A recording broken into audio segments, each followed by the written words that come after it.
Good day, everyone. Today, I will discuss one of the most exciting skills in volleyball, which is attacking. Attacking is an offensive skill used to score points against the opposing team. The main goal of the attacking is to hit the ball over the net in a way to make it difficult for the opponent to return it. Always aim for open spaces on the opponent court instead of hitting the ball directly at defenders.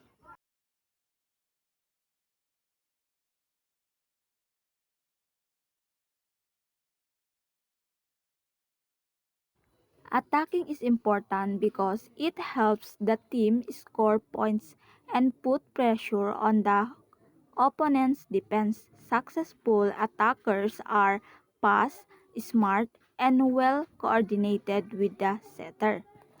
In conclusion, attacking skills are essential in volleyball because they create opportunities to win points and control the game.